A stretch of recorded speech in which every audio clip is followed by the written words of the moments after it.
ومن سيئات أعمالنا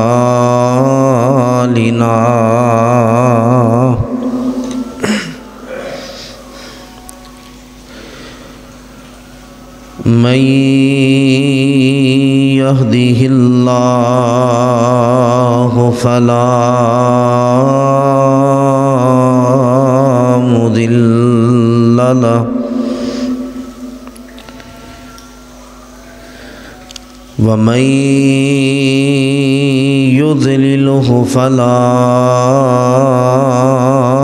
هادي له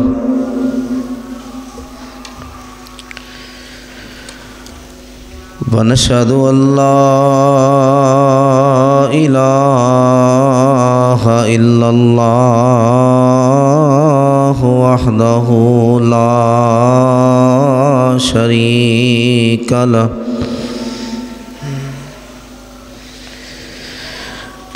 ونشهد أن محمدًا عبده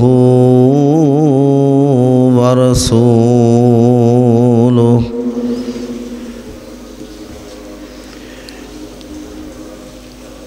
إن الله وملائكته يصلون على النبي يا أيها الذين آمنوا صلوا عليه وسلموا تسليما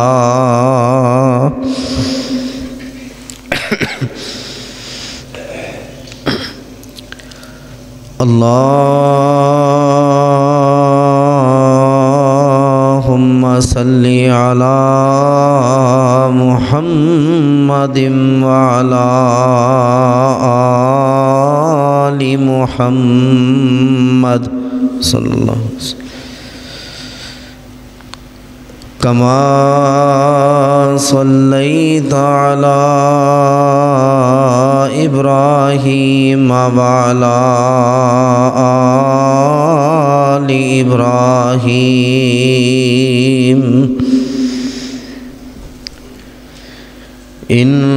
إنك حميد مجيد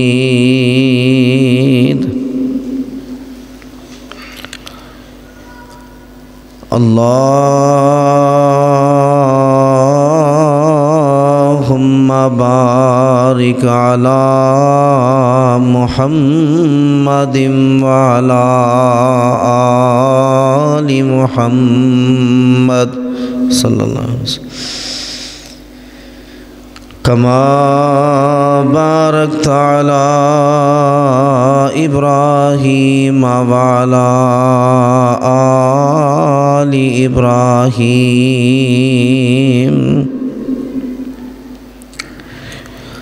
إنك حميد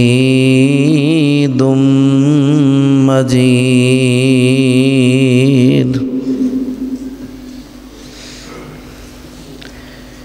أما بعد فإن خير الحديث كتاب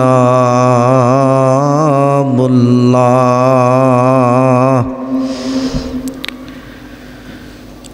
وخير الهدي هدي محمد صلى الله عليه وآله وسلم وشر الأمور محدثاتها وكل محدثة بدعة وكل بدعة ضلالة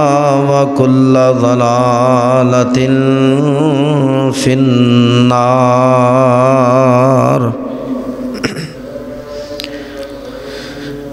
أعوذ بالله السميع العليم وبوجهه الكريم وسلطانه القديم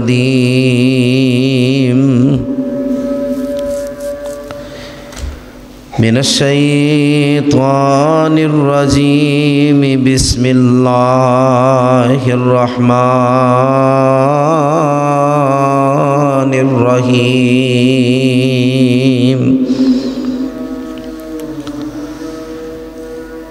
وَاعْبُدُوا اللَّهَ وَلَا تُشْرِكُوا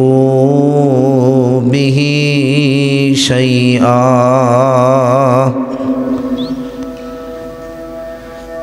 وَبِالْوَالِدَيْنِ إِحْسَانًا وَبِذِي الْقُرْبَى وَالْيَتَامَى والمساكين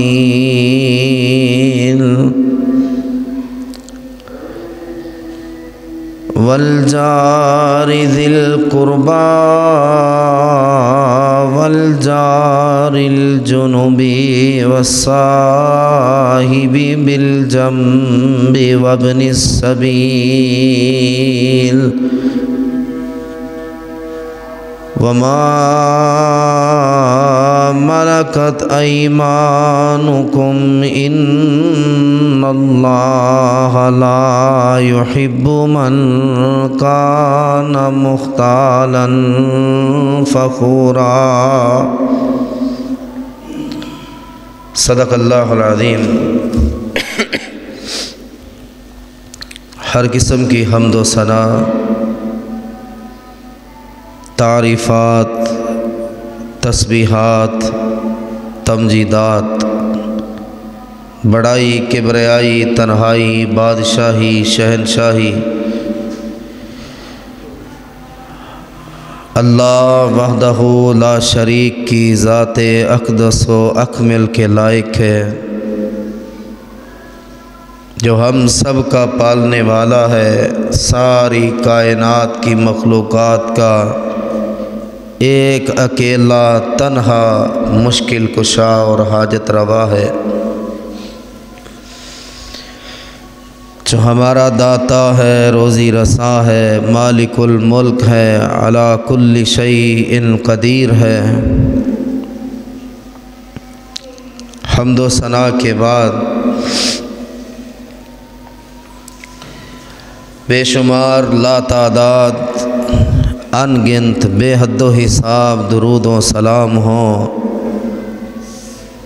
احمد مصطفیٰ منبع خدا، پیکر صبر و رضا، شفیع المذنبین، سید المرسلین، سید الانبیاء، سید الاتقیاء، امام الانبیاء، امام الزاہدین، امام المرسلین، امام المجاہدین، خاتم النبیین، پیکر صبر و رضا جناب حضرت محمد مصطفیٰ صلی اللہ علیہ وآلہ وسلم کی ذات گرامی پر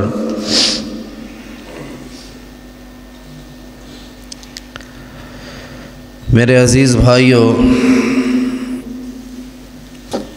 واجب الاحترام بزرگ حضرات، معززات، محترمات، با پردہ عفت مآب ماؤں اور بہنوں، جو آیت کریمہ میں نے تلاوت کی ہے، اس ایک آیت میں اللہ نے کئی حکم دیے۔ پہلا حکم یہ ہے کہ اللہ کی عبادت کرو، صرف نماز اس کا مطلب نہیں، پکارنا بھی عبادت ہے، ہاتھ پھیلانا بھی عبادت ہے، جھولی پھیلانا بھی عبادت ہے، منت مانگنا بھی عبادت ہے، نظر و نیاز بھی عبادت ہے، کہ اللہ کی عبادت کرو، سجدہ کرنے میں، رکوع کرنے میں، مدد مانگنے میں، دعا مانگنے میں، مشکل وقت آئے اللہ کو پکارو، یہ اللہ کی عبادت تصور ہوتی ہے۔ اور پھر ساتھ یہ فرمایا ولا تشرکوا بہ شیئا، اللہ کی ذات کے ساتھ کسی کو شریک مت کر بیٹھنا۔ تمہارے تصور میں بھی یہ بات کہیں نہ آئے کہ اللہ کے علاوہ بھی کوئی دے سکتا، کسی مزار پر، کسی دربار پر، کسی بھی جگہ پر کہیں چلا جاؤں تو یہ معاملہ حل ہو سکتا ہے، کچھ نہیں ہو سکتا اگر اللہ نہ چاہے تو۔ اور شرک کرنے والا جہنم میں جائے گا اور ہمیشہ ادھر رہے گا، کبیرہ گناہ ہے۔ دوسرے نمبر پہ فرمایا وَبِالْوَالِدَيْنِ إِحْسَانًا، شرک کے بعد سب سے بڑا گناہ جو ہے اللہ کی نظر میں، اللہ کے رسول علیہ السلام کی نظر میں، وہ ماں باپ کی نافرمانی ہے۔ شرک کے بعد سب سے بڑا گناہ ماں باپ کی نافرمانی ہے، بے ادبی ہے، بے لحاظی ہے، کہنا نہ ماننا، آنکھیں دکھانا، سخت الفاظ سے بات کرنا۔ ماں باپ کی جو نافرمانی کرتا ہے شرک جیسا گناہ کرتا، کیونکہ رسول اللہ صلی اللہ علیہ وآلہ وسلم نے فرمایا والدین کا نافرمان ایسا بدبخت ہے کہ بہت سارے گناہوں پر اللہ تعالیٰ اسے معاف بھی کر دیتا ہے کسی آدمی کو، اور اگر چاہے گا تو آخرت میں سزا دے گا، دنیا میں پردہ پڑا رہنے دے گا۔ لیکن بوڑھے ماں باپ کے ساتھ زیادتی کرنے والا، تکلیف دینے والا، انہیں ستانے والا، ان کی آنکھوں میں آنسو لانے والا، ان کا دل دکھانے والا، ان کی بات نہ ماننے والا، انہیں دھکا دینے والا، انہیں بوڑھا کہہ کر یا مختلف الفاظ سے پکار کے دل دکھانے والا، یہ وہ ہیں کہ اللہ اسے دنیا میں بھی سزا دے گا، قیامت کے دن بھی سزا دے گا۔ موت سے پہلے اللہ اسے مزہ چکھائے گا کہ یہ ماں باپ کا نافرمان تھا، دنیا میں بھی تیرے لیے سزا ہے، آخرت میں بھی تیرے لیے سزا۔ کیا مطلب؟ یہ بھی کبیرہ گناہ ہے۔ پھر اللہ تعالیٰ نے فرمایا وَبِذِي الْقُرْبَى وَالْيَتَامَى وَالْمَسَاكِينِ، قرابت داروں سے حسن سلوک کرو، رشتہ داروں سے حسن سلوک کرو، یتیموں کے سے حسن سلوک کرو، مسکینوں سے حسن سلوک کرو، کیونکہ قرابت دار اور مسکین اور یتیم، ان سے اچھا سلوک کر کے آپ جنت میں بھی جا سکتے ہیں، ان سے برا رویہ کر کے ان کی وجہ سے جہنم میں بھی گر سکتے ہیں۔ یہ بھی بہت بڑے امر ہیں۔ ایک ہی آیت میں اللہ نے یہ موتی پروئے ہے۔ کس طرح تم جنت میں جا سکتے ہو؟ یہی وہ راستے ہیں کہ اللہ کی نعمتیں پا سکتے ہو، یہی وہ راستے ہیں کہ انہیں تنگ کر کے تم جہنم میں چلے جاؤ۔ پھر رب تعالیٰ نے فرمایا جو ہمارا موضوع ہے وَالْجَارِ ذِي الْقُرْبَى وَالْجَارِ الْجُنُبِ وَالصَّاحِبِ بِالْجَنبِ وَابْنِ السَّبِيلِ، یہ ہمارا موضوع ہے۔ لوگوں، اللہ نے جہاں اپنی فرما برداری کا اعلان کیا، جہاں اپنی عبادت کا حکم دیا، جہاں ماں باپ کی نافرمانی کو کبیرہ اور بڑا گناہ شمار کیا گیا، اسی طرح ہمسایوں کے ساتھ اچھا رویہ اپنانے والا اللہ کی جنت پا لیتا ہے، برا رویہ اپنانے والا ان ہمسایوں کی وجہ سے جہنم میں چلا جائے گا۔ رب نے کہا ہمسایوں سے اچھا سلوک کرو، جن کی دیوار کے ساتھ تمہاری دیوار ہے، یا دو گھروں کے درمیان میں ایک ہی دیوار ہے، یا حدیث میں آتا ہے 2-4 گھر چھوڑ دینے والا وہ بھی ہمسایہ۔ اور وَالْجَارِ ذِي الْقُرْبَى وَالْجَارِ الْجُنُبِ پہلو کا ہمسایہ، قریب رہنے والا۔ اور ایک تشریح میں یہ ہے کہ تمہارے گھر کے ساتھ والا مسلمان ہو یا غیر مسلم ہو، عیسائی ہو، یہودی ہو، کسی بھی مذہب سے تعلق رکھنے والا ہو، اچھا سلوک کرنے کا حکم تمہیں اللہ اور اس کے رسول نے دیا۔ چاہے تمہاری ہمسائیگی میں عیسائی آیا، چاہے تمہاری ہمسائیگی میں یہودی آیا، چاہے تمہاری ہمسائیگی میں کوئی غیر مسلم آیا، تم اچھا سلوک کرو، اس لیے کہ قرآن نے تمہیں یہ حکم دیا۔ بلکہ صحیح بخاری میں ہے، رسول اللہ صلی اللہ علیہ وآلہ وسلم نے فرمایا، من کان یؤمن باللہ والیوم الآخر، جو اللہ پہ ایمان رکھتا ہے اور قیامت کے دن پہ ایمان رکھتا ہے، جس کا یہ ایمان ہے کہ اللہ نے مجھے پیدا کیا، وہ مجھے مارے گا، اور ایمان یہ ہے کہ قیامت کے دن وہ مجھے اٹھائے گا اور مجھ سے سوال کرے گا، فلا یؤذی جارہ، اللہ اور قیامت کے دن پر ایمان رکھنے والا اپنے ہمسائے کو تکلیف نہ دے بیٹھے۔ یہاں تخصیص نہیں کی گئی کہ وہ مسلمان ہے یا غیر مسلم ہے، جو اللہ پر ایمان رکھتا ہے وہ ہمسائے کو تکلیف نہ دے، جو آخرت کے دن پہ ایمان رکھتا ہے کہ قیامت قائم ہونی ہے اور سوال و جواب کا سلسلہ شروع ہوگا، وہ ہمسائے کو تکلیف نہ پہنچا بیٹھے۔ یعنی کیا مطلب کہ اللہ پر ایمان رکھنے والا، آخرت پر ایمان رکھنے والا وہ مسلمان ہے، اور مسلمان ہے ہی وہ جو اپنے ہمسائے کے ساتھ اچھا سلوک کرے، وگرنہ اس کا اسلام خطرے میں ہے جو اپنے ہمسائے کی خیر خواہی نہیں کرتا، جو اپنے ہمسائے کو پوچھتا ہی نہیں، جو اپنے ہمسائے کی خبرگیری نہیں کرتا، جو اپنے ہمسائے کی تکلیف اور مصیبت اور دکھ میں اس کے کام نہیں آتا، جو اپنے ہمسائے کے بیمار پڑنے پر اس کی تیمارداری نہیں کرتا،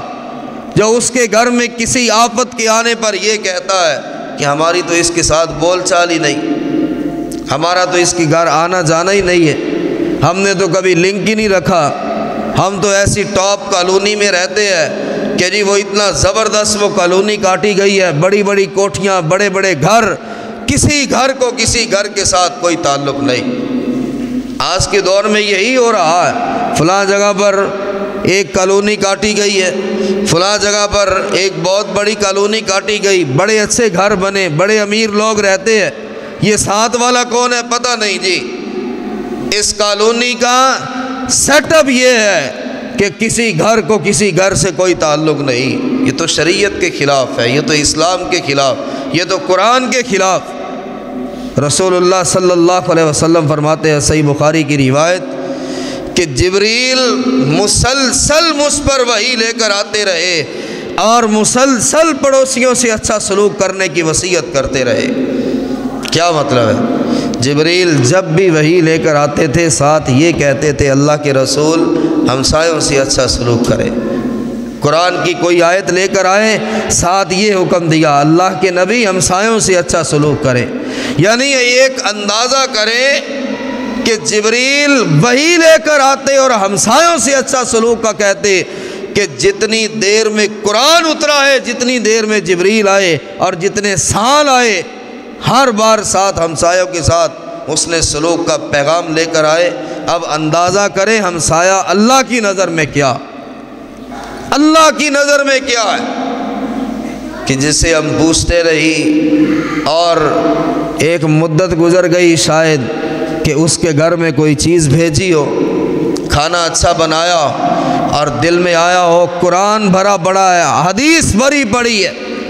ہمسایوں کے ساتھ اچھا سلوک کرنے پر جنت کے دروازے کھلتے ہیں۔ بیٹے کو کہا ہو کہ آج ہم نے بہت اچھا کھانا بنایا ہے، یہ میرا ہمسایہ غریب ہے، یہ میرا ہمسایہ مزدور ہے، محنت کش ہے، ریڑھی لگانے والا، چھابڑی اٹھانے والا، کہ یہ ہم نے اچھا کھانا بنایا، آج ہمسایوں کو شامل کرتے، آج ان کی طرف بھی کوئی چیز بھیجتے۔ کیوں؟ رسول کریم علیہ السلام نے 3 موقع، ایک بار 3 بار ایک ہی جگہ پر اللہ کی قسم اٹھائی ہے، لا واللہ لا مومن، نہیں، اللہ کی قسم ہے وہ مومن نہیں ہے۔ اب یہاں پر ایک نمازی، ایک شریف آدمی قسم اٹھائے تو لوگ کہتے ہیں حاجی صاحب آپ کے قسم اٹھانے کی کیا ضرورت، آپ ہمارے لیے قابل اعتبار ہیں، آپ اس معاشرے میں معتبر گردانے جاتے ہیں۔ اور رسول اللہ صلی اللہ علیہ وسلم جب قسم اٹھا دے تو اہمیت کتنی بڑھ جاتی، اور ایک بار نہیں 3 بار مسلسل قسم اٹھائی، لا واللہ لا مومن، اللہ کی قسم ہے وہ مومن نہیں۔ دوسرے لفظوں میں کیا ہے، اللہ کی قسم ہے اس کا ایمان اسے کوئی فائدہ ہی نہیں پہنچائے۔ کون؟ جو رات پیٹ بھر کے سویا اور اس کا ہمسایہ اس رات بھوکے پیٹ سویا ہوا تھا، اللہ کی قسم ہے وہ مومن نہیں ہے۔ اللہ کی قسم ہے اس کا ایمان اللہ اس کے منہ پر دے مارے۔ اللہ کی قسم ہے اس کی نماز، اس کا روزہ، اس کا صدقہ، اس کا خیرات، اس کا عمرہ، اس کا حج، وہ سب خطرے میں پڑ گیا۔ ایک رات کی بات ہے یہاں کہ خود پیٹ بھر کے سویا اور اس رات اس کا ہمسایہ بھوکا سویا ہوا، وہ مومن نہیں۔ کیوں مومن نہیں؟ کہ اس نے معلومات کیوں نہ لی، اسے خبر کیوں نہ پہنچی، اسے پتہ تھا میری ہمسائیگی میں جو رہتا ہے وہ کام کیا کرتا، اسے پتہ تھا کہ بچوں کے رونے دھونے کی آواز تو آ ہی جاتی۔ نبی علیہ السلام نے فرمایا ایک اور موقع پر، صحیح بخاری کی روایت، لوگوں میں اللہ کا رسول اللہ کی قسم اٹھا کر کہتا اس کا ایمان اسے قیامت کے دن کوئی فائدہ نہیں دے گا کہ جس کی شرارتوں سے اس کا پڑوسی محفوظ نہ رہا، جس نے اپنے پڑوسی کو تنگ کیا، جس نے اپنے ہمسائے کو تنگ کیا۔ ہمسائے کو تنگ کرنے کے کئی معنی نکلتے، جان بوجھ کر کوئی چیز، کوئی گندگی ان کے گھر پھینک دینا، گھر کی چھت پہ پڑنا، وہ عزت دار، وہ با پردہ لوگ ہیں، ان کی بیٹیوں کو دیکھنا، اس کی بیوی پر نظر رکھنا، یا ایسے ہی دروازے کھٹکھٹا کر بھاگ جانا، یا گھر میں صفائی ستھرائی اس انداز سے کی کہ کوڑا کرکٹ سب جمع کیا اور ہمسائے کے دروازے کے قریب رکھ دیا۔ تنگ کرنے کے یہ سب معنی ہیں کہ جس حرکت سے اسے تکلیف پہنچی ہے، ہمسائے کو تکلیف پہنچی، اللہ کے رسول نے فرما دیا اللہ کی قسم ہے یہ مومن ہی نہیں ہے۔ اپنے ہمسائے کو تنگ کر رہا ہے، گھر دھویا اور پانی اس انداز سے ادھر پھینکا کہ اس کا گھر پانی سے بھرا ہوا، اس کا دروازہ پانی سے بھرا ہوا ہے اور اپنا دروازہ نیٹ اینڈ کلین رکھا ہوا، اس کے گھر کے آگے کچرا پھینکا ہوا، اور اس طرح کے 100 معاملات جس حرکت سے پڑوسی کو تکلیف پہنچتی ہو، وہ حرکت کرنے والا اللہ کے نبی نے قسم اٹھا دی وہ مومن ہی نہیں ہے۔ مسند احمد کی روایت ہے، یہاں تو انسان کے بہتر ہونے کی دلیل ہی اللہ نے اس کا ہمسایہ بنا دیا۔ آپ علیہ السلام نے دریافت فرمایا بتاؤ تو سب سے اچھا کون ہے، بتاؤ تو سب سے بہترین انسان کون ہے، اور لوگوں بتاؤ اللہ اور اس کے رسول کی نظر میں سب سے اچھا کون ہے۔ صحابہ کرام عرض گزار ہوئے اللہ و رسولہ عالم، یہ تو اللہ کو پتہ ہے یا اللہ نے اپنے رسول کو بتایا ہوگا، حضور آپ ہی بتا دیں کہ اللہ اور اس کے نبی کی نظر میں سب سے اچھا انسان کون ہے۔ فرمایا لوگوں گواہ ہو جاؤ، اللہ اور اس کے رسول کی نظر میں سب سے بہتر انسان وہ ہے جو اپنے ہمسائے کے لیے بہتر ہے، جو اپنے پڑوسی کے لیے بہتر ہے۔ یہاں بدلے لیتے ہوئے زندگی گزر جاتی، ان کے گھر کوئی چیز بھیجنے کی ضرورت کیا، انہوں نے ہمیں کبھی بھیجی ہے، انہوں نے کبھی اپنی خوشی میں ہمیں شامل کیا ہے،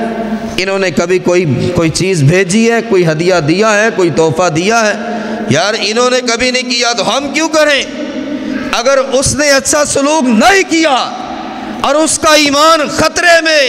اس کو دیکھ کر کیا ہم اپنا ایمان بھی داؤ پہ لگائیں؟ اگر وہ صحیح راستے سے بھٹک چکا ہے اور اس سے بدلہ لیتے لیتے ہم اسی راستے پر چلیں گے۔ نبی علیہ السلام نے کیا فرمایا تھا ایک شخص سے کہ آپ کے پاس ایک شخص آیا، حضور ایک ایسا آدمی ہے، ایک ایسا رشتہ دار ہے، ایک ایسا قرابت دار ہے، یا رسول اللہ صلی اللہ علیہ وسلم میری زندگی گزر گئی، میرے سر کے بال، داڑھی کے بال سفید ہو گئے، میں نے ہمیشہ اچھا سلوک کیا، وہ ہمیشہ برا سلوک کرتا ہے۔ یا رسول اللہ صلی اللہ علیہ وسلم تھک گیا ہو، اس رویے سے تھک گیا ہو، وہ گالی دیتا ہے، میں دعا دیتا ہوں، میں اس کے ساتھ اچھا سلوک کرتا ہوں، وہ برا سلوک کرتا ہے، میں لوگوں میں اس کی تعریف کرتا ہوں، وہ لوگوں میں مجھے برا کہتا ہے، میں لوگوں میں اچھے الفاظ کے ساتھ اسے پکارتا ہوں، وہ لوگوں کے بعد میری برائیاں بیان کرتا ہے۔ اللہ کے نبی بوڑھا ہو گیا ہوں، تھک گیا ہوں، بتائے میں کیا کروں؟ رسول اللہ صلی اللہ علیہ وسلم نے فرمایا، یہی تو وہ کام ہے کہ وہ اپنے منہ میں جہنم کی آگ بھر رہا ہے، تیرے لیے اللہ جنت کے دروازے کھول رہا۔ اگر وہ برا سلوک کرتا ہے تو وہ تو اپنے کیے کا بدلہ پائے گا، تو اس کے پیچھے چل کے تو اپنی آخرت کیوں برباد کر رہا ہے؟ مقصد کیا ہے کہ ایک ہمسایہ اچھا سلوک نہیں کرتا، آپ حق پہ بھی ہیں، یار اس نے کبھی ہماری طرف کچھ نہیں بھیجا، اس نے کبھی ہماری خیریت دریافت نہیں کی، میں بیمار پڑا تھا میرے پاس نہیں آیا، میرا بچہ ہاسپٹل میں داخل تھا پورا محلہ آیا، میرا ہمسایہ نہیں آیا، اس نے برا سلوک کیا، اس کا ایمان خطرے میں ہے، اور کل وہ بیمار پڑا، آپ بدلہ لے کر اپنا ایمان بھی داؤ پہ لگا رہے۔ آپ نے تو دیکھنا ہے من کان یؤمن باللہ والیوم الآخر، یا اللہ اس نے ہمیشہ برا سلوک کیا، لیکن یہ میرا ہمسایہ ہے، تیرے نبی کا حکم اچھا سلوک کرنے کا ہے، اللہ میں اس کی ہر زیادتی کے باوجود اس سے اچھا سلوک کرتا۔ رسول کریم علیہ السلام نے، صحیح مسلم کی روایت ہے، حضرت ابو ذر غفاری رضی اللہ عنہ کو وصیت کی، ابو ذر تمہیں ایک بات بتاؤں، اسے اپنے پلے باندھ لو، اسے اپنے دل پہ لکھ لو، اسے کبھی بھلانا مت، بات بڑی اہم ہے۔ ابو ذر رضی اللہ عنہ متوجہ ہوئے، جی یا رسول اللہ صلی اللہ علیہ وسلم آپ حکم کریں۔ آپ نے ہاتھ پہ ہاتھ رکھا، ابو ذر یاد رکھنا گھر میں جب بھی کوئی چیز بناؤ، سالن بناؤ، گوشت آ جائے، ابو ذر پانی زیادہ ڈال لینا، شوربہ زیادہ بنا لینا، اور اس لیے بنانا کہ اس کھانے میں کچھ حصہ تیرے ہمسایوں تک بھی پہنچ جائے۔ یہ اللہ کے نبی کی وصیت ہے صحابی کو۔ کتنی بار ہم نے کیا، میں نے اور آپ نے کتنی بار اس چیز پر عمل کیا کہ ہمسایوں کے ساتھ اچھا سلوک کرنے پر تو اللہ ایمان کو قبول کرتا، ہمسایوں کے ساتھ اچھا سلوک نہیں، اللہ کے نبی نے قسم اٹھا کے فرما دیا کہ یہ مومن ہی نہیں۔ ہمسایوں کے گھر کتنی بار کوئی اچھی چیز ہم نے بنائی ہو تو بھیجی ہو کہ یہ تو اللہ اور اس کے رسول کا حکم ہے، ہمسایوں کی بچی رو رہی ہے، بیمار ہے، ہم دوائی لا کر دے سکتے ہیں، پیسہ موجود ہے، وہ غریب آدمی ہے۔ زندگی میں کتنی بار ایسا کیا کہ بیٹی تیرا باپ گھر میں موجود نہیں ہے، تو میری بیٹی ہے، میں اپنی بیوی کو ساتھ لے کر آ میری بیٹی میں تیرا چیک اپ کرواتا، آ میرے بیٹے میں تمہیں ہاسپٹل لے جاتا ہوں، تیرا باپ مزدور ہے، شہر سے باہر گیا ہوا۔ ہمسایوں سے اچھا سلوک کیا ہے کہ رسول اللہ صلی اللہ علیہ وآلہ وسلم کے صحابی عبداللہ ابن مسعود رضی اللہ عنہ، وہ عبداللہ ابن مسعود کہ ایک بار جس سے صحابہ مذاق کرتے کہ عبداللہ تیری ٹانگیں کیسی ہیں، جیسے پرندے کی ہوتی ہیں، اتنی باریک جیسے پرندے کی ہوتی ہے، سوکھی ہوئی ٹانگیں۔ اللہ کے نبی علیہ السلام نے فرمایا اور اس کی جسمانی حالت کو مت دیکھو، اللہ کی قسم ہے ایک ٹانگ ایک پلڑے میں رکھ دو، احد پہاڑ پورا دوسرے پلڑے میں رکھ دو، عبداللہ ابن مسعود کی ٹانگ وزنی نکل آئے گی۔ اس کا ایمان اتنا ہے۔ اور وہ ابن مسعود اپنی بیٹی سے پوچھتے ہیں بتاؤ سب سے بڑا گناہ کون سا ہے؟ بیٹی نے کہا جی اللہ کے ساتھ شرک۔ کہا اس کے بعد بڑا گناہ کون سا ہے؟ کہا جی ماں باپ کی نافرمانی۔ ابن مسعود نے کہا اب سن میری بیٹی، تیسرا سب سے بڑا گناہ جو ہے وہ ہمسایوں کو تکلیف دینا۔ میری بیٹی تیری وجہ سے کبھی تیرے کسی ہمسائے کو تکلیف نہ پہنچے۔ اور میرے بھائیوں یہ کبیرہ گناہوں میں شامل ہوتا ہے، کبیرہ گناہوں۔ کبیرہ گناہوں میں شامل ہوتا۔ کیوں کہ یہ اتنا بڑا اور برا عمل ہے کہ اگر ہمسایہ آپ کی وجہ سے پریشان ہے اور رو رہا ہے اور اللہ کے ہاتھ اس نے ہاتھ اٹھا دیے تو آپ کی جنت تو راستے میں ہی کہیں رہ گئی۔ اس کی دلیل ملی ہمیں حدیث سے کہ رسول اللہ صلی اللہ علیہ وآلہ وسلم کے پاس ایک شخص آیا، یا رسول اللہ صلی اللہ علیہ وسلم ایک عورت ہے، میں اس کی تعریف لے کر آیا۔ اللہ کے نبی بڑی نمازیں پڑھتی ہے، فرضی نماز اس نے کبھی نہیں چھوڑی اور نفل بے نفل پڑھتی ہے، روزے فرضی روزوں میں کبھی کوئی روزہ اس نے نہیں چھوڑا ہے۔ میں تو اسے دیکھتا ہوں وہ اکثر نفلی روزے رکھتی ہے، پتہ نہیں کوئی روزہ نفلی بھی چھوڑتی ہے کہ نہیں۔ اور اللہ کے نبی علیہ السلام صدقہ اور خیرات اتنا کرتی ہے، جو اس کے ہاتھ آئے اللہ کے راستے میں دے دیتی ہے۔ یا نبی اللہ، ایسی عورت کے بارے میں آپ کیا کہتے ہیں جس نے کثرت سے نفل پڑھے، جو کثرت سے جو ہاتھ آیا اللہ کے راستے میں دے دیا، اور جو اکثر ہی روزے سے رہتی ہے، لیکن ایک چھوٹی سی کمی ہے، زبان کے ساتھ ہمسائے کو تکلیف کبھی کبھی پہنچا دیتی ہے۔ ہمسایوں سے اگر بات کرے تو کڑوی زبان میں بات کرتی ہے۔ آپ نے اسی وقت نہ اس کا حج دیکھا، نہ عمرہ دیکھا، نہ صدقے دیکھے، نہ نفل دیکھے، نہ روزے دیکھے، نہ نفلی روزے دیکھے، نہ اس کی خیرات دیکھی۔ آپ نے جب یہ سنا زبان سے ہمسایوں کو تکلیف پہنچائے، فرمایا ہی فی النار، جاؤ اس کو بتا دو وہ جہنم میں جائے گی۔ وہ جہنمی عورت ہے جو اتنی نیکیاں کر کے ساتھ کی دیوار والا اس سے خوش نہیں اور اس کی زبان سے تکلیف محسوس کرتا ہے، ہی فی النار،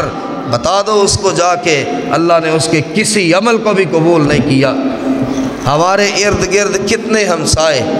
کسی ہمسائے کو ہم تکلیف تو نہیں دیتے،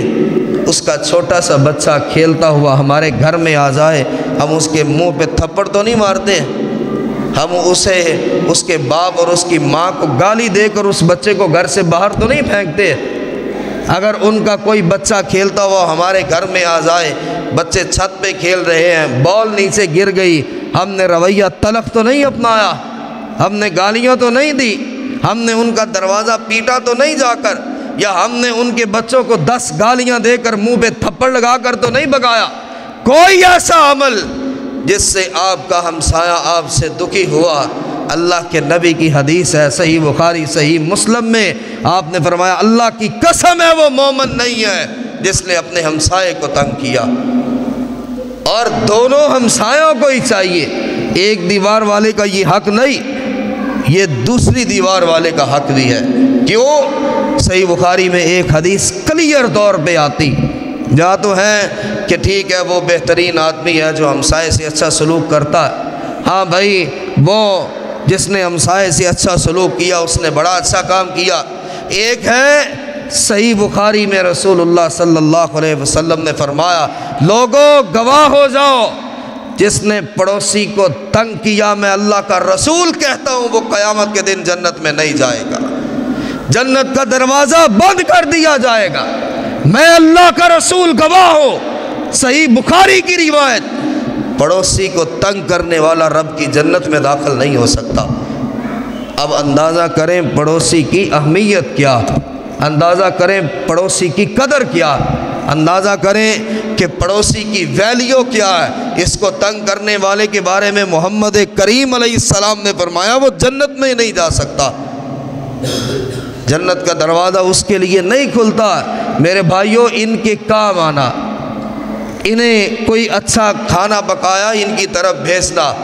کوئی آپ کے پاس بہترین چیز آئی اس میں اپنے ہمسایوں کو شامل کرنا، ان کا بیٹا چھوٹا بچہ آ جائے اپنے بیٹوں کی طرح اسے پیار دینا، اور اگر وہ غریب ہے وہ بے لباس بچہ پھر رہا ہے اسے اپنے بیٹوں کی طرح لباس لا کر دینا، یہ وہ اچھا سلوک ہے جو آپ کے لیے جنت کا دروازہ کھولتا۔ اس قدر اہمیت کہ آپ فرماتے ہیں جبریل جب بھی وحی لے کر آتے ساتھ یہ کہتے اللہ کے نبی اپنی امت سے کہہ دیجئے ہمسایوں سے اچھا سلوک کریں۔ اور ہمسایوں سے اچھا سلوک کرنے والے کون ہیں؟ رسول کریم علیہ السلام نے صحیح مسلم میں فرمایا جنت کا ایک اور ذریعہ اب یہاں کبھی ایسا ہو کہ کوئی چیز ہمارے لیے بیکار ہو جائے، کوئی چیز ہمارے لیے ایکسپائر ہو جائے، کوئی چیز ہے، جوتا ہے، کپڑا ہے، پہننے سے دل ہی اچاٹ ہو گیا، وہ اپنے ہمسایوں کو دینا یہ نیکی نہیں ہے۔ صحیح مسلم کی روایت، آپ علیہ السلام نے فرمایا قسم ہے اس ذات کی جس کے ہاتھ میں محمد کی جان ہے صلی اللہ علیہ وسلم۔ الفاظ پہ غور تو کرے، قسم ہے اس ذات کی جس کے ہاتھ میں محمد کی جان ہے صلی اللہ علیہ وسلم، وہ بندہ اس وقت تک جنت میں نہیں جا سکتا جب تک اپنی پسندیدہ چیز اپنے پڑوسی کو نہیں بھیج سکتا، جب تک اپنی پسندیدہ چیز اپنے پڑوسیوں کو نہیں دیتا، پڑوسیوں کو شامل نہیں کرتا۔ میں اللہ کا رسول اللہ کی قسم اٹھا کر کہتا ہوں تب تک وہ جنت میں نہیں جا سکتا۔ کب تک؟ جب تک اپنی پسندیدہ چیز اپنے پڑوسیوں کو نہیں دیتا۔ یار میرا بڑا دل چاہتا ہے مٹن کھانے کو، مہینے 2 مہینے 3 مہینے کے بعد بنایا، اب یہ پسندیدہ تو ہے، بہت دل چاہتا ہے بنانے کو اور پیسے جمع کر کے بنا کے گھر میں پکا ہے، اب اس امید پر گھر کو کنڈی لگا دینا کہ کوئی آ نہ جائے، میں اور میرے بچے اور میری بیوی کھائیں گے، یہاں پر ہم گناہ کر رہے، یہاں پر ہم برا کر رہے۔ بیوی نے کہا میرے سرتاج یہ سب سے آپ کی پسندیدہ ڈش میں نے آپ کے لیے بنائی، آپ کے دماغ میں اسی وقت گھنٹی بجنی چاہیے، میری پسندیدہ ڈش میرے سامنے ہے، اگر میں اپنے بیٹے کے ہاتھ ہمسایوں کو بھیج دوں میرا رب میرے لیے جنت کا دروازہ کھول دے گا۔ جنت کے دروازے اس طرح کھلتے ہیں۔ اگر اپنی پسندیدہ چیزیں اس انداز سے استعمال کی کہ ہمسایوں کو پتہ بھی چلنے نہ دیا تو جنت کیسے پائیں گے رب سے؟ یہاں تو ہر دوسری حدیث میں، تیسری حدیث میں ہمسائے کا ذکر آ رہا، اور اگر وہ مسلمان ہے تب بھی، اگر وہ غیر مسلم ہے تب بھی، اگر وہ رشتہ دار ہے تب بھی، اگر وہ غیر رشتہ دار ہے، آپ کسی اور قوم سے ہیں وہ کسی اور قوم سے ہے، لیکن ہمسایہ ہے تو اچھا سلوک کرنے کا حکم اللہ نے قرآن میں اتارا۔ یہاں تک کہ اگر سفر میں بھی آپ کے ساتھ کوئی چلا ہے تو وہ بھی عارضی طور پہ اپنا آپ کا ہمسایہ بن چکا ہے، اس سے حسن سلوک کا حکم بھی اللہ قرآن میں دیتا ہے۔ حدیث میں ہے طبرانی میں، پڑوسی کی بیوی سے زنا کرنے والے کا گناہ اتنا بڑا لکھا جاتا ہے جیسے وہ 10 عورتوں کے ساتھ زنا کرتا، جیسے وہ 10 عورتوں سے زنا کر کے آیا ہے، پڑوسی کی بیوی سے زنا کرنے والے کا اتنا بڑا زنا لکھا جاتا، اتنا بڑا گناہ لکھا جاتا۔ اور رسول اللہ صلی اللہ علیہ وآلہ وسلم نے فرمایا، آپ مسجد میں تشریف فرمائے، فرشتہ آیا یا کوئی خیال آیا یا کوئی بھی ایسی کنڈیشن، ایک دم آپ نے فرمایا او لوگو وہ مجھ پہ ایمان ہی نہیں لایا، وہ مجھ پہ ایمان نہیں لایا کہ میں محمد اللہ کا رسول ہوں صلی اللہ علیہ وسلم۔ پھر فرمایا نہیں، وہ شخص مجھ پہ ایمان ہی نہیں لایا کہ میں اللہ کا رسول ہوں اور آخری رسول ہوں۔ صحابہ کرام ڈر گئے، اللہ کے نبی آپ کس کی بات کر رہے ہیں، کس کی بات کر رہے، کون آپ پہ ایمان نہیں لایا؟ فرمایا وہ پڑوسی جو پیٹ بھر کے سویا اور اسی رات اس کے پڑوسیوں کے بچے بھوکے بلک رہے تھے، تڑپ رہے تھے، کھانا مانگ رہے تھے، یہ کھانا دے سکتا تھا اس نے نہیں دیا، یہ جو پیٹ بھر کے سویا ہے اور اس کا پڑوسی بھوکے پیٹ سویا، اللہ کی قسم ہے اس نے مجھے نبی نہیں مانا، یہ مجھ پہ ایمان ہی نہیں لایا۔ اب قیامت کے دن اللہ کے رسول کیا اس کی سفارش کریں گے کہ جس کے بارے میں آپ نے فرمایا یہ مجھ پہ ایمان ہی نہیں لایا؟ یہاں جھگڑے سنی بریلوی اہل حدیث شیعہ آج تک یہ جھگڑے جوان، یہ کون ہے؟ یہ سنی ہے،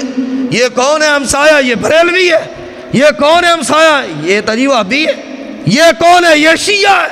یہ کون ہے؟ یہ فلاں ہے، یہ دیوبندی ہے۔ ہمارا تو اس کے ساتھ مسلک ہی نہیں ملتا، ہمارا تو اس کے ساتھ آنا جانا ہی نہیں۔ او اللہ کے نبی نے یہ فرمایا بغیر تفریق کیے، بغیر تخصیص کیے، قرآن کی تشریح تو یہ کہتی تم سنی وہابی اہل حدیث یا دیوبندی اور بریلوی اور شیعہ کی بات کرتے ہو، اگر غیر مسلم تمہارا ہمسایہ ہے اور وہ بھوکے پیٹ سویا ہے، اس کا مطلب ہے تم نے میں محمد کو اللہ کا رسول ہی نہیں مانا۔ وہ تو پھر بھی کلمہ گو تھا، وہ تو پھر بھی مسلمان تھا، وہ تو پھر بھی نماز پڑھتا تھا، وہ تو پھر بھی قرآن پڑھتا تھا، وہ تو پھر بھی اللہ سے ڈرتا تھا، وہ تو پھر بھی اللہ کے گھر میں جاتا تھا۔ اب جو اللہ کے رسول کو جس نے رسول ہی نہیں مانا، کس منہ سے ہم کہتے ہیں قیامت کے دن حوض کوثر پہ ہمیں جام کوثر ملے گا؟ کس امید پہ کہتے کہ اللہ کے نبی ہماری سفارش کریں گے؟ کس حساب کا یقین ہے کہ ہم جائیں گے جی اور رسول اللہ صلی اللہ علیہ وسلم ہمیں جہنم میں گرنے ہی نہیں دیں گے؟ نبی تو اس کے بارے میں کہہ گئے کہ یہ تو مجھے اللہ کا رسول ہی نہیں مانتا، یہ تو مجھ پہ ایمان ہی نہیں لایا۔ اگر اس کا ایمان ہوتا، یعنی نبی کی محبت میں ہمسائے کی محبت پہلے ہے بھائی، ہمسائے کی محبت چھپی ہوئی ہے۔ اس سے اچھا سلوک کرو گے تو تم نے اللہ کے نبی سے محبت کی ہے، اس سے اچھا سلوک کرو گے تم نے اللہ کے رسول کو محمد الرسول اللہ مانا، ہمسائے سے اچھا سلوک کرو گے تمہارے لیے اللہ کے رسول جنت کا دروازہ کھلوائے گے۔ اور یہ وہ لوگ ہیں کہ رسول اللہ صلی اللہ علیہ وآلہ وسلم ایک موقع پر آپ علیہ السلام اپنی بیویوں سے کہتے، اپنی بیویوں سے کوئی چیز آ جائے، آپ فرماتے جیسے قربانی کا گوشت ہے، آپ علیہ السلام فرماتے سب سے پہلے خدیجہ کی سہیلیوں سے شروع کرنا، اور خدیجہ کی سہیلیاں نبی کی ہمسائیگی میں ہوتی تھی۔ آپ فرماتے ان سے شروع کرو، ابتدا ہی ان سے کرو۔ میرے بھائیوں، کبھی ہمارے ایمان نے ہمیں وہ حلاوت اور مٹھاس دی ہو، کبھی ہمارے ایمان نے وہ جوش مارا ہو کہ گھر میں سب سے اچھی چیز پکائی گئی، خود کھانے سے پہلے ہمسایوں کو دی ہے۔ محمد کریم علیہ السلام کی سنت کو، اس سنت کو کبھی زندہ کیا کہ سب سے بہترین کھانا بڑا، اور بچوں نے کہہ کر بنوایا، بیوی نے محنت کر کے بنوایا، خاوند پیسے جمع کر کے لایا، اور جب وہ کھانا تیار ہو گیا، کبھی نبی کی محبت نے اس وقت جوش مارا تمہارے دل میں؟ خود کھانے سے پہلے ہمسائے کو بھیجتا ہوں تاکہ نبی کی سنت زندہ ہو جائے، خود کھانے سے پہلے ہمسایوں کو بھیجتا ہوں، شاید اس عمل سے اللہ میرے کبیرہ گناہوں کو بھی معاف کر دے۔ رسول اللہ صلی اللہ علیہ وسلم نے عورتوں سے بھی کہا، اور یہ عورتوں کی ذمہ داری زیادہ بنتی، مرد تو باہر ہوتے، پورا دن محنت کرتے ہوئے، مزدوری کرتے ہوئے، نوکریاں کرتے ہوئے، پتھر اٹھاتے ہوئے، بوجھ اٹھاتے ہوئے، عورتوں کی ذمہ داری میں رسول اللہ صلی اللہ علیہ وسلم نے فرمایا، اے عورتوں کی جماعت، تم عورتوں میں کوئی عورت اپنی کسی پڑوسن کو حقیر نظر سے نہ دیکھے، وہ کس ذات کی ہے، وہ کس برادری کی ہے، اس کا خاوند کیا کرتا ہے، وہ غریب ہے، وہ بیچاری ہے، وہ مسکین ہے، وہ یتیم ہے، ان کا گھر بڑا پرانا ہے، ٹوٹ رہا ہے۔ کوئی عورت تم میں سے اپنی پڑوسن کو حقیر نہ سمجھے۔ اور اللہ کے نبی علیہ السلام نے فرمایا، بخاری کی روایت، مسلم کی روایت، اے عورتوں کی جماعت، میں اللہ کا رسول تمہیں حکم دیتا ہوں، اپنی پڑوسنوں کو ہدیہ بھیجا کرو، اپنی پڑوسی عورتوں کو تحفہ بھیجا کرو، اور تمہارے گھر میں کچھ بھی نہیں، بکری کا جلا ہوا کھر بھی پڑا ہے تو اسے بھی صاف کر کے اپنی کسی پڑوسن کے گھر بھیج دو، اللہ تم سے راضی ہو جائے گا۔ یہ عورتوں کو حکم دیا اللہ کے رسول نے، کوئی عورت اپنی کسی پڑوسن کو حقیر نہ سمجھے۔ اور یہاں طنز بھی زیادہ عورتیں کرتی، طنز بھی عورتیں کرتی، مذاق بھی عورتیں کرتی۔ دیکھا ہے تمہارا شوہر کیا کرتا ہے، کیا کماتا ہے، یہ ہمارے سٹیٹس کے نہیں، ہمارے لیول کے نہیں، کسی اعلیٰ کے آنے پر جیسے اس کا استقبال کیا جاتا ہے، اگر آپ کا پڑوسی دروازہ کھٹکھٹاتا ہے تو وہی استقبال مانگتا ہے جو آپ کا ایمان آپ کو کہتا۔ رسول اللہ صلی اللہ علیہ وآلہ وسلم کے صحابی عبداللہ ابن عمر رضی اللہ عنہ، جنہوں نے کام کرنے تھے، جنہوں نے مانا، انہوں نے اس انداز سے بھی مانا کہ غلام بکری ذبح کر رہا ہے، بکری ذبح کر رہا ہے، اور عبداللہ ابن عمر اس کے پاس آئے، کہا یار اس کو ذبح کر کے جب اس کا گوشت بنانا تو میرے گھر بعد میں لانا، میرے ہمسائے کے گھر پہلے لے کر جانا۔ غلام نے کہا جی ٹھیک ہے۔ ابھی وہ کھال اتار رہا ہے، عبداللہ ابن عمر پھر آ گئے، پھر بے قرار ہوئے، کہا میرے غلام یہ جو بکری تم کھال اتار رہے ہو، جب گوشت بناؤ میرے گھر میں بعد میں لانا، پہلے میرے ہمسائے کو دے کر آنا۔ اس نے کہا جی حاضر۔ تیسری بار پھر آ گئے، چوتھی بار پھر آ گئے، روایت میں ہے 17 یا 18 بار عبداللہ ابن عمر اس کے پاس آئے، اتنے بے قرار کہ جب گوشت بنا لو تو پہلے میرے ہمسائے کو دینا۔ اور حیرت کی بات یہ تھی کہ عبداللہ ابن عمر کا اس وقت جو ہمسایہ تھا وہ غیر مسلم تھا، وہ غیر مسلم تھا۔ 17 یا 18 بار آپ بار بار اس کے پاس آئے اور غلام سے کہا دیکھو کوتاہی نہ کرنا، جب گوشت بن جائیں سب سے پہلے میرے ہمسائے کو دینا یار، پھر میرے گھر لے کے آنا۔ ہمسائے سے میں نے کیا لینا، یہ تو مجھے کچھ دے بھی نہیں سکتا، ماڑا بندہ اتنا ہے یہ میرے کسی کام بھی نہیں آ سکتا، غریب اتنا ہے یہ میری کسی معاملے میں ہیلپ بھی نہیں کر سکتا، بیچارہ اتنا ہے کہ میرے ساتھ چل بھی نہیں سکتا، دنیاوی معاملے میں یہ میرے کسی کام کا نہیں ہے، لیکن اس کے ساتھ اچھا سلوک کروں گا، اس کی وجہ سے اللہ میرے لیے جنت کے دروازے کھولے گا۔ میرے بھائیوں، وہ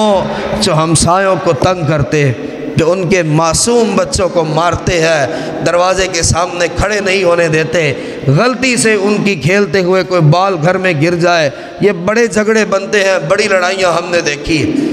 خام خواہ ایسے ہی لڑائیاں، ایسے ہی تنگ، اس وجہ سے صبر کر جائے کہ میرا ہمسایہ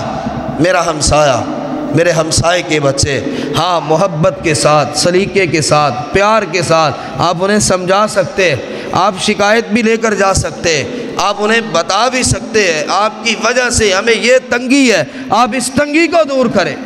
رسول اللہ صلی اللہ علیہ وآلہ وسلم کے پاس ایک شخص آیا اور کہنے لگا اللہ کے نبی صلی اللہ علیہ وسلم ایک حل اور بھی دیا، یا رسول اللہ صلی اللہ علیہ وسلم میں اپنے ہمسائے سے تنگ ہوں، اور اللہ کے نبی میں اتنا تنگ ہوں کہ میں یہ مکان چھوڑ کر جانا چاہتا ہوں، مکان ہی چھوڑ کے جانا چاہتا ہوں۔ میں نے اسے سمجھایا، اسے بتایا، اور کئی بدبخت ایسے ہوتے ہیں کہ واقعتاً ہمسایوں کی شرارتوں کی وجہ سے شریف آدمی کو مکان بیچ کر جانا پڑتا، محلہ بدلنا پڑتا، بیٹیوں اور بچیوں کی عزت بچانے کے لیے وہ گھر نیلام کرنا پڑتا۔ ایک شخص نبی علیہ السلام کے پاس آیا، حضور میں نے اسے بڑا سمجھایا، بڑی منتیں کی ہیں، بڑے ترلے کیے، اللہ کے نبی یہ مانتا ہی نہیں، یہ مجھے اس قدر تنگ کرتا ہے، نہ مجھے دن کو سکون ملتا ہے نہ رات کو قرار پہنچتا۔ رسول اللہ صلی اللہ علیہ وسلم نے فرمایا تو ایسا کر، اپنے گھر کا سارا سامان نکال کے باہر سڑک پہ رکھ اور وہاں بیٹھ جا۔ اب اللہ کے رسول کا حکم تھا، اس نے گھر کا سارا سامان نکالا اور راستے پر رکھ دیا۔ اب جو بھی گزرتا ہے وہ پوچھتا ہے وہ اللہ کے بندے یہ سامان گھر سے باہر کیوں رکھا ہے؟ کہنے لگا جی ہمسائے کی تنگی کی وجہ سے رکھا۔ کہنے لگا بہت برا ہمسایہ، بڑا بدبخت ہمسایہ۔ دوسرا راہگیر گزرا، اس نے کہا یہ سامان باہر کیوں پڑا ہے؟ کہنے لگا جی ہمسائے کی شرارتوں کی وجہ سے سامان باہر رکھا۔ اس نے کہا یار اللہ برباد کرے ایسے ہمسائے کو، یار اس نے تمہیں اتنا تنگ کیا کہ تو سامان باہر لے کے بیٹھ گیا۔ اب اس آدمی کو یہ سنتا رہا اور پھر آگے اس کے قدموں میں جا گرتا ہے کہ اللہ کے لیے تو مجھے معاف کر دے، آج سارے محلے نے جو کچھ مجھے کہہ دیا یہ زندگی بھر کے لیے کافی ہے، آج کے بعد میں تمہیں تنگ نہیں کروں گا، آج کے بعد میں تمہیں ستاؤں گا نہیں۔ ہاں حل یہ ہے کہ اگر کوئی آپ کو تنگ کرتا ہے، شریر ہے، شرارتیں بڑھتی جاتی ہے، شرافت کو جانتا نہیں، شرافت نام سے واقف نہیں، کاروبار اس کا عجیب ہے اور شریف لوگوں میں شمار نہیں ہوتا، تو پھر بھی اہل محلہ کو ساتھ لے کر اسے سمجھایا جا سکتا ہے، سلجھایا جا سکتا ہے، قرآن و حدیث کی روح سے بتایا جا سکتا ہے۔ لیکن اگر خود ایسا کوئی عمل کیا کہ جس کی وجہ سے ہمسائیگی میں دراڑ آئی اور وہ بچے رو پڑے اور ان لوگوں کی زبان سے یا حلق سے کوئی آہ نکلی تو یہ عرش تک پہنچتی ہے اور آپ کے لیے کھلے ہوئے جنت کے دروازوں کو بند کر دیتی،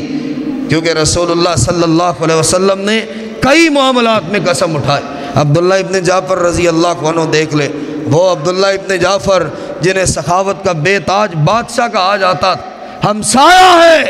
اور مکان بیچنے کی باری آتی ہے۔ عبداللہ ابن جعفر نے کہا، غلام سے کہا، پوچھو یار، میرا ہمسایہ ہے، میرا جاننے والا ہے، شریف آدمی ہے، مکان کیوں بیچ رہا ہے؟ پوچھا، اس نے بتایا حالات ایسے تنگ ہو گئے، معاملات ایسے چلے گئے، کاروباری نقصان اس قدر بڑھا کہ اب مکان بیچ کر یہاں سے جانا چاہتا ہوں، مکان نہ بیچوں تو بچے کہاں سے کھائے۔ عبداللہ ابن جعفر نے مکان کی قیمت لگوائی، میں خرید لیتا ہوں، قیمت لگوائی، اور ایک مثال کے طور پہ 10,000 درہم اس کی قیمت لگی۔ عبداللہ ابن جعفر شام کے وقت 10,000 درہم اس کے گھر لے کر گئے، اس کو 10,000 درہم دیا اور کہا تو میرا ہمسایہ ہے، یہ 10,000 درہم تیرے مکان کی قیمت ہے۔ کہتا ہے جی میں مکان خالی کر دوں گا۔ عبداللہ ابن جعفر رو پڑے، کہنے لگے 10,000 درہم بھی تیرے، مکان بھی تیرا، تو میرا ہمسایہ ہے، بس یہ دعا کر قیامت کے دن میرا رب مجھے اس بات پر معاف کر دے، مجھے تیری حالت کا پتہ کیوں نہ چلا، میرا رب مجھے اس بات پہ معاف کر دے، یار میں تیرے حالات سے بے خبر کیوں رہا، مجھے کیوں نہ پتہ چلا کہ تو آہستہ آہستہ حالات تیرے یہاں تک پہنچ گئے کہ تو مکان بیچنے تک چلا گیا۔ روتے رہے اور اسے کہا یہ 10,000 درہم بھی تیرا، یہ مکان بھی تیرا، رب سے کہنا عبداللہ ابن جعفر کو معاف کر دے، اور میرے بھائی آج کے بعد میں تیرا خیال رکھوں گا، آج کے بعد کبھی ایسی حالت تک تو میں پہنچنے نہیں دوں گا۔ کوئی ہمسایہ جس کا وہ ہمسایہ غریب ہو، بیچارگی میں ہو، بے کسی میں ہو، بے بسی میں ہو، اس کی مدد کرنا یہ اللہ کے رسول علیہ السلام کی سنت ہے، یہ نبی کے صحابہ کی سنت ہے، اور اگر ہمسایہ راضی ہوتا ہے تو اللہ اس سے راضی ہوتا ہے، اور نبی علیہ السلام نے فرمایا مجھ پر ایمان ہی وہ لایا ہے جو اپنے ہمسایوں سے اچھا سلوک کرتا، اور اس کائنات کا بہترین انسان اللہ کی نظر میں، اللہ کے رسول علیہ السلام کی نظر میں وہ ہے کہ جس کی شرارتوں سے ہمسایوں نے اطمینان پایا، امن پایا، یعنی وہ شریف آدمی ہے، اس کے ہمسایوں کو اس سے کوئی تنگی نہیں، کوئی شکایت نہیں، کوئی تکلیف نہیں، وہ جان لے کہ یہ شخص قیامت کے دن اللہ کی جنت کا حقدار۔ اللہ مجھے اور آپ کو عمل کی توفیق عطا فرمائے۔ وآخر دعوانا الحمدللہ رب العالمین۔